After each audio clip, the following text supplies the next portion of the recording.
मोक्ष मार्गस्य नेतारम भेत्तारम कर्म भूभृताम ज्ञातारम विश्व तत्वानाम वंदे तद्गुण लब्धे। पंच परमेष्टि भगवान की जय।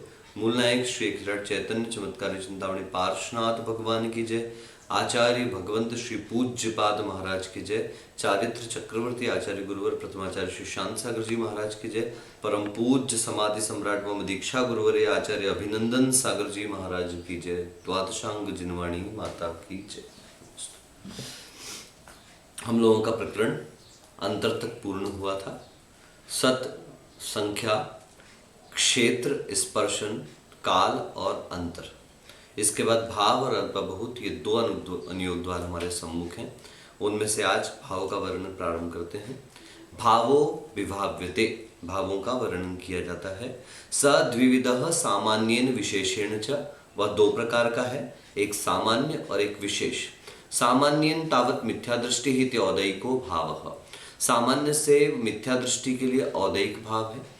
सासाधन सम्यक दृष्टि रीति पारिणामिको भाव, सासाधन सम्यक दृष्टि का पारिणामिक भाव है।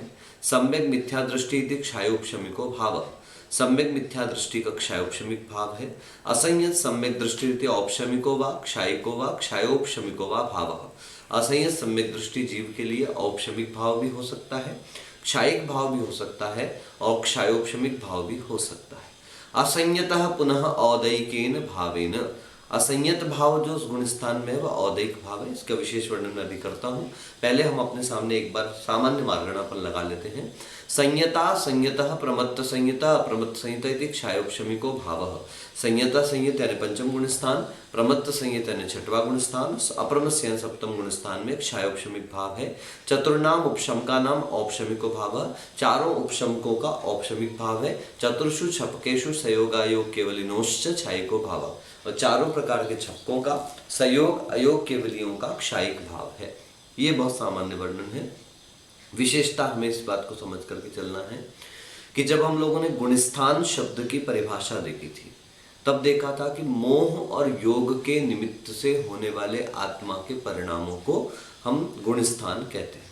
और इसमें भी विशेषता ये थी कि मोह दो प्रकार के भेद को लिए हुए है, एक दर्शन मोहनीय और एक चारित्र मोहनीय। और प्रथम गुणस्थान से चतुर्थ गुणस्थान तक के मूलतः मिथ्या दृष्टि से लेकर के सम्यक्त्व तक पहुंचते पहुंचते एक असंयम भाव के साथ ही वह जीव चलता रहता है। भले ही उसे जीवादिक तत्वों पर श्रद्धान हो जाता है, लेकिन श्रद्धान होते हुए भी वो उस मार्ग को नहीं अपना पाता, उस हिंसा अधर्म को छोड़ नहीं पाता। इस कारण वह असंयत ही बना रहता है। इस कारण प्रथम गुण स्थान से चतुर्थ गुण स्थान तक के दर्शन मोहनी कर्म की विवक्षा से कथन किया जाता है, और पंचम गुण स्थान से लेकर के आगे के गुण स्थान 12वें तक के मोहनीय कर्म में चारित्र मोहनी कर्म की विवक्षा की अपेक्षा से कथन किया जाता है। 13वें 14वें गुण स्थान में जब मोहनीय कर्म नहीं रहता है उस समय मात्र योग की विवक्षा से कथन किया जाता है। इस प्रकार से गुण स्थानों के कथन को हमको समझना है। यद्यपि प्रथम गुण स्थान में विभिन्न विभिन्न कर्मों की अपेक्षा से कई प्रकार के भाव हो सकते हैं, लेकिन चूंकि पुनः कह रहा हूं कि जैसा आचार्य भगवंतों ने कहा है प्रथम से चतुर्थ गुण स्थान दर्शन मोहनी की अपेक्षा से देखें तो प्रथम गुण स्थान में दर्शन मोहनी कर्म के मिथ्यात्व कर्म प्रकृति का उदय होने से वहां मिथ्यात्व भाव हुआ करता है, और चूंकि उदय होने से वो भाव हुआ है तो एकन प्रत्यय रख करके उदय से संबंधित औदैयिक भाव इस प्रकार से बन जाता है।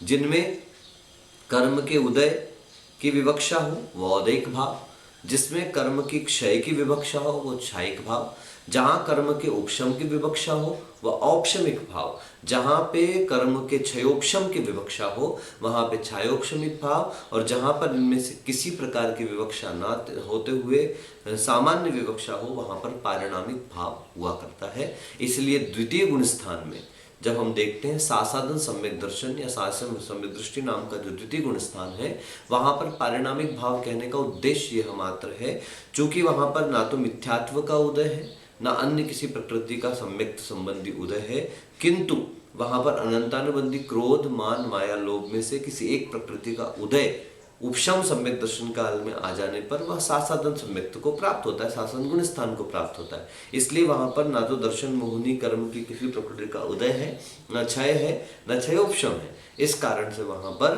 पारिणामिक भाव स्वीकार किया गया है। तीसरे सम्यक मिथ्यात्व नाम के गुण स्थान में, वहां पर चूंकि सम्यक मिथ्यात्व प्रकृति को कर्मकांड ग्रंथ में भी स्पष्ट कहा है कि सम्यक मिथ्यात्व जो है वो जात्यंतर सर्वघाती प्रकृति है, जो अपने विरोधी को पूर्ण रूप से घातने में सक्षम नहीं हो पाती। इस कारण सम्यक मिथ्यात्व रूप मिश्रित परिणाम उस गुण स्थान में बने रहते हैं। इस कारण वह सम्यक मिथ्यात्व सर्वघाती प्रकृति होने के कारण उसके उदय से क्षयोपशम भाव वहां पर स्वीकार किया गया है।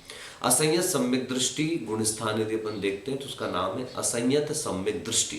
दो भागों में अपन विभाजित करें, एक तरफ असंयत और एक तरफ सम्यक दृष्टि। चूंकि 7 प्रकृतियों का मिथ्यात्व, अनंतानुबंधी क्रोध मानवाय लोग, सम्यक मिथ्यात्व, सम्यक प्रकृति, मिथ्यात्व, इन 7 प्रकृतियों का उपशम, क्षय या क्षयोपशम, ये 3 प्रक्रिया इस गुण स्थान में संभव हो सकती हैं, होने से गुण स्थान प्राप्त होता है। तो इस कारण से इस विवक्षा से देखा जाए दर्शन मोहिनी की, तो जहां पर क्षय हुआ है उस हिसाब से क्षयिक भाव, जहाँ क्षयोपशम हुआ है वह क्षयोपशमिक भाव, और जहां पर उपशम हुआ है वहां पर औपशमिक भाव स्वीकार करेंगे। किंतु इसमें जो सम्यक दृष्टि शब्द के सामने असंयत विशेषण रखा है, वह कर्म के क्षय उपशम आदि से न होकर के एक असंयम को औदैक भाव के रूप में भी स्वीकार किया गया। अभी दूसरे अध्याय में जब हम औपशमिक भावों की, औदैक भावों की 21 प्रकृतियों को गिनेंगे, और भी ऐसी तो बहुत सारी हैं, सभी कर्म प्रकृतियां उदय में ही आती हैं, लेकिन विशेष रूप से जो उनकी संख्या 21 गिनेंगे उसमें एक असंयम भाव को भी स्वीकार किया। तो ऐसा असंयम भाव का उदय होने के कारण वह जीव सम्यक दर्शन होने के उपरांत भी संयम को धारण नहीं कर पाता, इसलिए वो असंयम भाव जो है वो औदैक भाव है। 5वें गुण स्थान में, 6वें गुण स्थान में, 7वें गुण स्थान में अब चूंकि चारित्र में होने की विवक्षा है, इसलिए इन गुण स्थानों में क्षयोपशमिक भाव होगा। जब जीव उपशम श्रेणी चढ़ता है तो उपशम श्रेणी में उसका औपशमिक भाव होगा, और यदि छपक श्रेणी चढ़ता है तो वहां पर क्षयिक भाव होगा। 13वें 14वें गुण स्थान में संयोग केवली, अवयोग केवली, यद्यपि अब मोहिनी कर्म नहीं रहा, योग मात्र शेष रहने के उपरांत भी वहां पर सामान्य से क्षयिक भाव को स्वीकार किया जाएगा। ये सामान्य विवक्षा से भावों का वर्णन हुआ। अब हम विशेष गति अधिक मागणाओं में विवक्षाओं को देखते हैं। विशेषेण गत्यनुवादेन नरकगतो प्रथमायाम पृथिव्याम नारकाणाम मिथ्या दृष्टि आदि असंयत सम्यक दृष्टि अंतराम सामान्यवत। विशेष से देखते हैं तो गति अनुवाद से नरक गति में प्रथम पृथ्वी में, नारकियों में मिथ्या दृष्टि से लेकर के असंयत, क्योंकि नरकों में 4 गुण स्थान होना है, इसलिए मिथ्यात्व से लेकर के चतुर्थ गुण स्थान तक सामान्यवत कथन है। किंतु विशेषता भी ये कर रहे हैं, द्वितीयादिषु आसप्तम्या मिथ्या दृष्टि सासादन सम्यक दृष्टि सम्यक मिथ्या दृष्टि नाम सामान्यवत। दूसरी पृथ्वी को आदि लेकर के आसप्तम्याम यानी सप्तम पृथ्वी तक, सप्तम पृथ्वी को भी उसमें सम्मिलित करेंगे हम, क्योंकि प्राक लिखा होता तो सप्तम पृथ्वी के पहले तक, लेकिन चूंकि आसप्तम्या लिखा हुआ है इस कारण सप्तम पृथ्वी को भी साथ में स्वीकार करेंगे। इनके मिथ्या दृष्टि, सासादन, सम्यक मिथ्या दृष्टि और इन 3 गुण स्थानों में दूसरे से 7वीं पृथ्वी तक के सामान्यवत लेना है।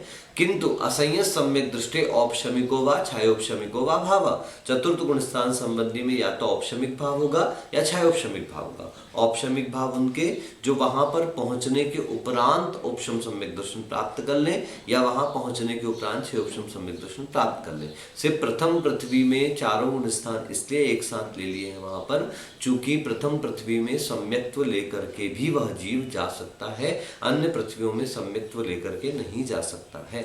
असंयता पुनः औदैकिन, और दूसरा कारण कि वहां पर प्रथम पृथ्वी में क्षयिक सम्यक्त्व भी लेकर के जा सकता है, इसलिए वहां पर सामान्यवत कह करके स्पष्ट कर दिया। किंतु दूसरी पृथ्वी में असंयत सम्यक दृष्टि 2 ही भाव रख सकता है, या तो क्षयोपशमिक भाव या औपशमिक भाव। वहां पर क्षयिक सम्यक दर्शन का अवस्थान किसी भी अवस्था से नहीं बनने वाला। असंयतः पुनः औदैके भावेन, यहाँ पे 4 गुण स्थानों में जो असंयम भाव है वह औदैक भाव रहेगा। तिर्यक गतौ तिरश्चाम मिथ्या दृष्टि आदि असंयत मिथ्या दृष्टि आदि संयता संयतांता नाम सामान्यवत। तिर्यंच गति के 5 गुण स्थान, पहला, दूसरा, तीसरा, चौथा और 5वां, इनमें सामान्यवत विवक्षा रही, कोई विशेष अंतर है ही नहीं। मनुष्य गतौ मनुष्याणाम मिथ्या दृष्टि आदि अयोग केवल्यंता नाम सामान्यवत। यहाँ पर भी 1 से 14 गुण स्थान है और सामान्यवत कथन रहेगा, बिल्कुल जैसा अपन ने सभी भावों को गिन लेना। देवगतो देवानाम मिथ्या दृष्टि आदि असंयत सम्यक दृष्टि अंतरम साम्यवत्। देवों में 4 गुण स्थान होते हैं और उसमें मिथ्यात्व से लेकर के चतुर्थ गुण स्थान 4 गुण स्थान हुआ करते हैं। इन चारों गुण स्थानों में सामान्यवत जो भाव जैसे जैसे का जहाँ के बताए हैं वैसे बनते चले जाएंगे।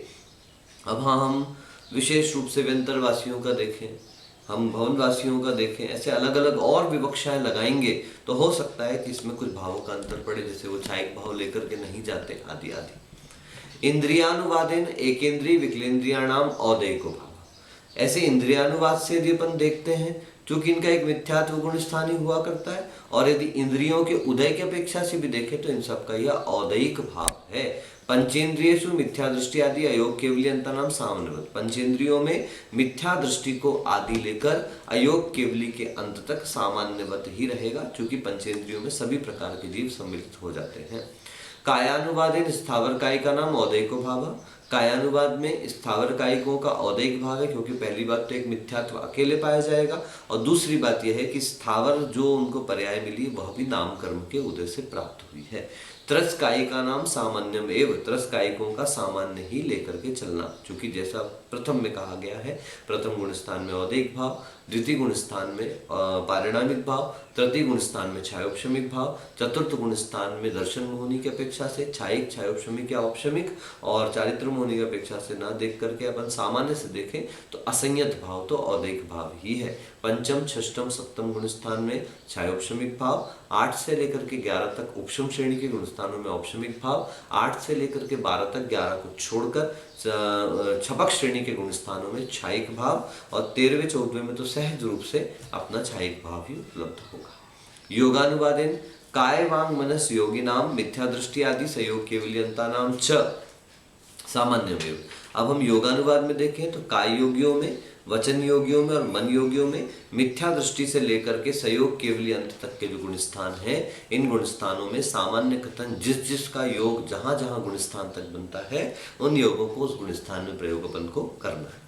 वेदानुवादेन स्त्री पुन नपुंसक वेदानाम अवेदानाम च सामान्यवत्। वेदानुवाद से देखें तो स्त्री वेदियों में, पुरुष वेदियों में, नपुंसक वेदियों में, और 90 गुण स्थान के आधे भाग से ऊपर लेकर के चलें तो अवेदियों में भी जो जो गुण स्थान जिन जिन वेदों में बन जाते हैं उन गुण स्थानों में वैसा वैसा भाव स्वीकार करेंगे। कषायानुवादेन क्रोधमान माया लोभ कषायाणाम अकषायाणाम च सामान्यवत्। कषाय भी 90 गुण स्थान तक क्रोध मान माया तीनों कषाय हैं, 10वें गुण स्थान में लोभ कषाय वहां तक जाती है, और उसके ऊपर के गुण स्थान अकषायी जीवों के हैं। तो इन सबको उन गुण स्थानों की अपेक्षा से भावों को लगाना है। ज्ञानानुवादेन मतिज्ञानी श्रुतज्ञानी विभंज्ञानी नाम मतिश्रुतावधि मन परे केवल ज्ञान नाम च सामान्यवत्। जैसे ज्ञानानुवाद में मति अज्ञानी का प्रथम द्वितीय गुण स्थान, फिर श्रुत अज्ञानी का भी प्रथम द्वितीय गुण स्थान, अवधि अज्ञान का भी मतलब विभंग अज्ञान जो कहा गया उसका भी प्रथम द्वितीय गुण स्थान, मति श्रुत अवधि ऐसे लेके चले तो मति ज्ञान का जो गुण स्थान चतुर्थ से 12 तक, शुद्ध ज्ञान का गुण स्थान चतुर्थ से 12 तक, अवधि ज्ञान के गुण स्थान चतुर्थ से 12 तक, और मन परे ज्ञान के गुण स्थान भी मन परे ज्ञान के स्थान 6वें से लेकर के 12वें गुण स्थान तक होंगे, और केवल ज्ञानियों के 2 गुण स्थान 13 और 14। तो जिन जिन गुण स्थानों में जो जो ज्ञान सेटल होते हैं वहां पर उन गुण स्थान संबंधी अपन को भावों का कथन करना है।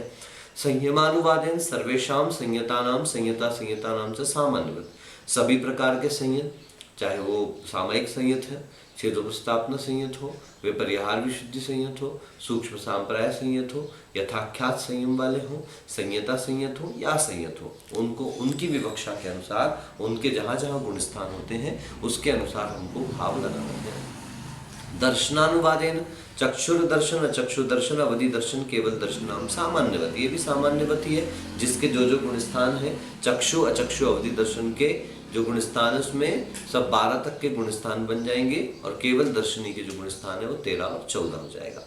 लेश्यानुवादेन षड्लेश्या अलेश्या नाम से सामान्यवत। लेश्यानुवाद से सभी लेश्याओं में और अलेश्या वाले जीवों में भी सामान्यवत कथन गुण स्थानों की अपेक्षा से कर लेना। कौन से गुण स्थान में कौन सी लेश्याएं रह सकती हैं उस अपेक्षा से कथन करते हुए हमको चलना है। भव्यानुवादेन भव्यानाम मिथ्या दृष्टि आदि योग केवलियंता नाम सामान्यवत। भव्यानुवाद से देखें तो भव्यों में मिथ्या दृष्टियों से लेकर 14वें गुण स्थान तक सामान्यवत है। अभव्यानाम पारिणामिको भाव, क्योंकि अभी दूसरे गुण स्थान में हम पढ़ेंगे जीवत्व, भव्यत्व, अभव्यत्व जीव के पारिणामिक भाव है, असाधारण भाव है, और इसी कारण से अभव्यत्व जो जीव में पाया जाता है। तो कई ऐसे जीव होंगे जो अभव्य है, उनका वह अभव्यपना पारिणामिक भाव है। सम्यक्त्वानुवादेन छायक सम्यक दृष्टि सम्यक दृष्टि छायको भाव। सम्यक्त अनुवाद से देखें तो चतुर्थ गुण स्थान में छायिक सम्यक्त जो है वो छायिक भाव के साथ होगा। छायिकम सम्यक्तम क्योंकि सम्यक तो छायिक है। असंयत्वम औदयिकैन भावेन, और जो असंयम भाव है वह औदयिक भाव रहेगा। संयता संयत प्रमत्त अप्रमत्त संयता नाम छायोपशमिको भाव। पंचम गुण स्थान, षष्ठम गुण स्थान, सप्तम गुण स्थान में छायोपशमिक भाव रहेगा, भले ही सम्यक तो छायिक हो। चूंकि इन गुण स्थानों की विवक्षा चारित्र मोहिनी की है, यहाँ पर दर्शन मोहिनी की विवक्षा नहीं है। चतुर्नाम उपशमका नाम औपशमिको भाव। चारों प्रकार के उपशमकों का औपशमिक भाव है, क्योंकि वह उपशम श्रेणी में 21 प्रकृतियों का, चारित्र मोहिनी की 21 प्रकृतियों का उपशम करता हुआ आगे बढ़ रहा है। भले ही सम्यक्त्व छायिक सम्यक्त्व रहा है, कोई इसमें विशेषता की बात नहीं है, क्योंकि छायिक सम्यक दृष्टि भी अपने जीवन काल में 2 बार उपशम श्रेणी चढ़ सकता है। और उपशम श्रेणी की विशेषता यह है कि एक बार उपशम श्रेणी चढ़ करके नीचे उतर के आए तो अंतर मुहूर्त बाद पुनः उपशम श्रेणी चढ़ने को तैयार हो सकता है। यह बात सम्यक्त्व नहीं मिलती। अगर औपशमिक सम्यक्त एक बार छूटता है तो फिर उद्वेलना काल, पल्योपम के संख्यात विभाग काल गुजरने के बाद ही दोबारा उपशम सम्यक्त प्राप्त कर सकता है, लेकिन ऐसा श्रेणी के लिए नहीं। शेषाणाम सामान्य, शेष का सामान्यवत है। छायोपशमिक सम्यक दृष्टिषु असंयत सम्यक दृष्टि छायोपशमिक भाव। छायोपशम सम्यक दृष्टि वाले जीवों में चतुर्थ गुण स्थान में छायोपशमिक भाव है, क्योंकि सम्यक तो छायोपशमक है। असंयतः पुनः औदयिकेन भावेन, लेकिन वहां पर जो असंयम भाव है औदयिक भाव है। संयता संयत प्रमत्त अप्रमत्त संयता नाम छायोपशमिको भाव। संयता संयत प्रमत्त अप्रमत्त संयतों में चारित्र मोहिनी की विवक्षा से छायोपशमिक भाव है, लेकिन सम्यक्त है वो छायोपशमिक सम्यक्त्व है। औपशमिक सम्यक दृष्टिषु असंयत सम्यक दृष्टि औपशमिको भाव। यदि वह जीव पंचम षष्ठम सप्तम गुण स्थान आदि में औपशमिक सम्यक्त्व के साथ है तो पंचम षष्ठम गुण स्थान में भी छायोपशमिक भाव ही बनेगा, लेकिन सम्यक तो औपशमिक रहेगा। और असंयत सम्यक दृष्टि गुण स्थान में औपशमिक भाव है, क्योंकि दर्शन होने की विवक्षा है सम्यक्त्वम औपशमिकम। असंयता पुनः औदयिकेन भावेन, यहाँ पे असंयम भाव पुनः औदयिक भाव ही है। संयता संयत प्रमत्त अप्रमत्त संयता नाम छायोपशमिको भाव औपशमिकम सम्यक्तम। कह दिया गया है सम्यक तो औपशमिक होगा, लेकिन भाव छायोपशमिक, क्योंकि चारित्र मोहिनी की विवक्षा है। चतुर्नाम उपशमका नाम औपशमिको भाव। चारों उपशमकों का औपशमिक भाव है औपशमिक सम्यक्तों में। यहाँ पर औपशमिक सम्यक्त इसलिए क्योंकि यहाँ पर द्वितीयोपशम सम्यक्त्व पाया जाता है, इस अपेक्षा से औपशमिकम सम्यक्त्वम कहा गया है। यदि छायिक सम्यक्त होता तो भी वह उपशम श्रेणी बन जाती। सासाधन सम्यक दृष्टे पारिणामिको भाव। सासाधन सम्यक दृष्टि का पारिणामिक भाव है। सम्यक मिथ्या दृष्टे छायोपशमिको भाव। सम्यक मिथ्या दृष्टि का छायोपशमिक भाव है। और मिथ्या दृष्टे औदयिको भाव। जो मिथ्या दृष्टि है वह औदयिक भाव है। संज्ञानुवादेन संज्ञिनाम सामान्यवत। संज्ञानुवाद से संज्ञियों का सामान्यवत है। 12 गुण स्थान तक के संज्ञी जीव होते हैं तो उनके गुण स्थानों की अपेक्षा से कथन कर देना। और असंज्ञिनाम औदयिको भाव, या असंगित्व जो भाव है वह औदयिक भाव है। एक अपेक्षा से मिथ्यात्व गुण स्थान ही होता, उस अपेक्षा से भी औदयिक भाव ही है। तदुभय व्यपदेश रहिता नाम सामान्यवत। तदुभय व्यपदेश रहित का मतलब हुआ कि जहां पर संज्ञ संज्ञी की विवक्षा नहीं, यानी तृतीय 13वें 14वें गुण स्थानों में, तो वहां पर अपना सामान्य से क्षायिक भाव स्वीकार करना। आहारानुवादेन आहारकाणाम अनाहारकाणाम च सामान्यवत। आहारानुवाद से देखें तो आहारकों में और अनाहारकों में ही सामान्यवत ही कथन है। भावः परिसमाप्तः। इस प्रकार से हमारे भाव का कथन परिपूर्ण हुआ। पुनः ध्यान रखें, तत्वा सूत्र के इसी ग्रंथ के दूसरे अध्याय के प्रथम सूत्र में औपशमिको छायिको भावो मिश्रस्य जीवस्व तत्व औदयिक पारिणामिको च कथन करते हुए जीव के असाधारण भावों का वर्णन किया, जिसका विशेष वर्णन उसी अध्याय के टीका में अपन प्रथम सूत्र की टीका में करेंगे। सामान्य से कर्म के उपशम से होने वाला भाव औपशमिक भाव, क्षय से होने वाला छायोपशमिक, छायिक छायोपशम से होने वाला छायोपशमिक। विशेष रूप से छायोपशमिक की बहुत बड़ी विशेषता है, क्योंकि यहाँ पर सर्वघाती देशघाती आदि प्रकृतियों की व्यवस्था को समझना होता है। वो जब दूसरा अध्याय का प्रथम सूत्र आएगा उस समय छायोपशमिक भाव की विशेषता को और विशेष रूप से देख लेंगे। उसके बाद जहाँ पर कर्म के उदय की विवक्षा है वह औदयिक भाव है, जहाँ पे इनमें से किसी की विवक्षा नहीं वो पारिणामिक भाव। बस इतना ध्यान रखना है। महाबंध नामक महान ग्रंथ में आचार्य भगवंत कहते हैं ओदैया बंधेरा, यानी औदैक भाव सामान्य से बंध के कारण हुआ करते हैं। उसके बाद जो आपका छायोक्षमिक भाव है वो निर्जरा का कारण तो होता है, परंतु बंध के क्षेत्र में वह पुण्य बंध आदि का निमित्त बनता है। जो आपका छायिक भाव है वो तो निर्जरा का ही कारण है, औपशमिक भाव भी कर्म निर्जरा का कारण है, पारिणामिक भाव न बंध का कारण है और न निर्जरा का कारण, न संसार का कारण है, न मुक्ति का कारण है। हाँ, इतना अवश्य कह सकते हैं कि जिसमें भव्यत्व बना होगा उस अपेक्षा सिद्धि कारण कह सकते हो तो मान ले, बाकी पारिणामिक भाव किसी भी प्रकार से दुख सुख का कारण नहीं है। इस प्रकार से हमारे सामने भाव का कथन समाप्त हुआ। इसके आगे अल्प बहुत्व का वर्णन आगे करेंगे। द्वादशांग जनवाणी माता की जय।